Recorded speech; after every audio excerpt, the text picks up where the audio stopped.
Hello दोस्तों, नमस्कार। Are के गुरु चैनल में आपका स्वागत है। मैं आपका दोस्त Raj Bahadur Kushwaha financial planning series का नेक्स्ट वीडियो लेकर फिर आपके सामने उपस्थित हूँ। दोस्तों, अभी तक आपने सीखा कि फाइनेंशियल प्लानिंग क्या होती है, फाइनेंशियल प्लानिंग क्यों करनी चाहिए और फाइनेंशियल प्लानिंग कैसे करनी चाहिए। फाइनेंशियल प्रॉब्लम के मुख्य कारण क्या हैं। इस वीडियो में हम सीखेंगे कि अपनी प्लानिंग कैसे करें, अर्थात अपने पैसे को कैसे मैनेज करें जिससे सभी तरह की समस्याओं से निजात मिल सके। तो आइए शुरू करते हैं। दोस्तों, हम सभी किसी न किसी तरह जॉब या बिजनेस से जो पैसे कमाते हैं, उस पैसे को कमाने का मकसद होता है कि हम उस पैसे को इस्तेमाल से एक अच्छा लाइफ स्टाइल जी सकें। पैसे को लेकर हमारे जीवन में कोई टेंशन ना हो, परंतु क्या हकीकत में ऐसा हो पाता है? क्या हम जो कमाते हैं उससे बेहतर लाइफ स्टाइल जी पाते हैं?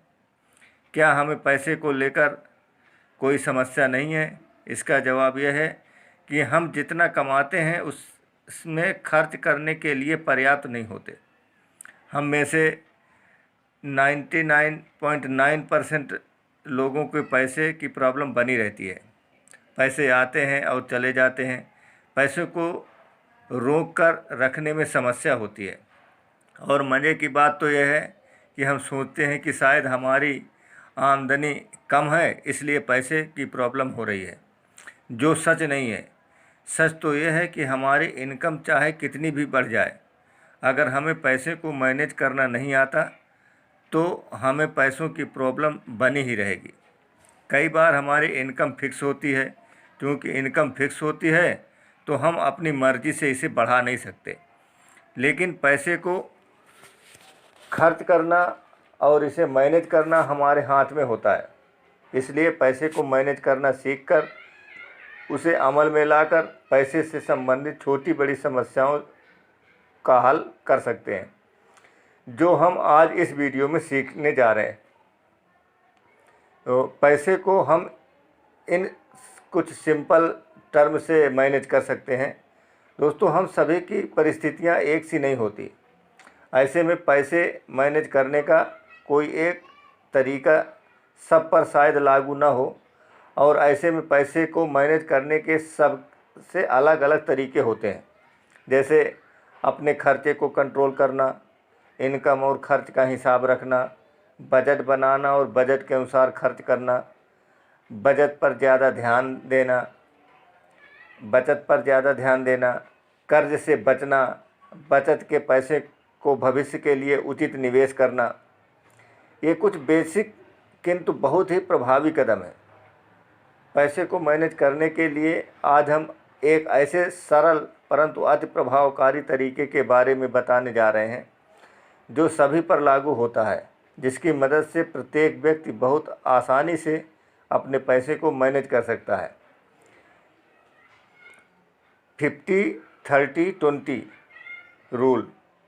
इस नियम के मुताबिक अपनी इनकम का 50% हम अपनी नीड के ऊपर, यानी आवश्यक चीज़ों जो हमारे जीवन की बुनियादी आवश्यकताएं हैं, जैसे भोजन, वस्त्र, मकान का किराया, बिजली का बिल, पानी का बिल, मोबाइल का बिल और ऐसी जो मूलभूत आवश्यकताएं हैं जिन पर हम अपनी इनकम का 50% खर्च करते हैं। 30% हम अपनी वांट पे खर्च करते हैं। वांट या विशेष वांट अर्थात वह चीज़ जो हम चाहते हैं अपनी लाइफ स्टाइल जीने के लिए, लेकिन यदि हम ना हो हमारे पास या कुछ समय के लिए हम उसको टाल सकें, जिसके बिना हमारा काम चल सकता है, इसके बिना हमारे जीवन के में कोई अंतर नहीं पड़ता। उदाहरण के लिए, जैसे मान लो हमारे पास मोबाइल नहीं है, हम चाहते हैं कि मोबाइल लें, लेकिन अब मोबाइल के बिना भी हमारा काम चल सकता है। या ऐसी है और कोई चीज़ का हम एग्जांपल ले सकते हैं जिसके बिना हमारा काम चल सकता है और हम उसको लेना चाहते हैं, तो हम अपनी आमदनी का 30% उसमें खर्च करते हैं। बचत और निवेश में 20% खर्च करना है। अपनी इनकम का कम से कम 20% हमें बचत और निवेश में खर्च के लिए रखना है। इस नियम के में एक और ख़ास बात है जो ध्यान रखना चाहिए, वह यह है कि 20% जो हमने बचत और निवेश के लिए निकाला है उसे पहले निकालना है। बाकी के बचे हुए 80% अपने नीड और वांट पर खर्च करना है। एग्जाम्पल के लिए मान लीजिए किसी की सैलरी 30,000 पर मंथ है, तो 30,000 में 50% अपनी नीड में खर्च करेंगे, तो 15,000 रुपये वो अपनी नीड में खर्च कर लें। 30% यानी कि 9,000 अपने वांट के लिए, अपने शौक़ के लिए खर्च करें, और 20% यानी कि 6,000 रुपये को बचत और निवेश के लिए खर्च करना है। इस तरह से हम एक स्मार्ट तरीके से अपने पैसे को मैनेज कर सकते हैं। इसके अलावा पैसे को कुछ अन्य सामान्य नियम हैं जिससे पैसे को मैनेज किया जाता है। नंबर 1, अपनी मूलभूत आवश्यकताओं को के 2 गुना आपकी आय होनी चाहिए। यानी कि जितनी हमारी ज़रूरतें हैं, नीड हैं, तो नीड के अनुसार हमारे आमदनी 2 गुनी होनी चाहिए। मान लीजिए हमारे महीने का खर्च खाने के राशन में जो है मूलभूत आवश्यकताएं, महीने का खर्च हमें 10,000 रुपये है, तो हमारी इनकम 20,000 रुपये होनी चाहिए। नंबर 2, पहले बताए गए नियम के अनुसार 20% बचत के पैसे को अपनी आमदनी से पहले अलग करें और बाकी के बचे हुए 80% से ही बाकी खर्चे को करें। नंबर 3, आपका प्रयत्न यह होना चाहिए कि यदि पहले से कोई कर्ज है तो पहले उसे चुकाने का प्लान करें, जिसके लिए अपनी नीड्स और वांट्स को कम करके, बचत करके और कर्ज को ख़त्म करें।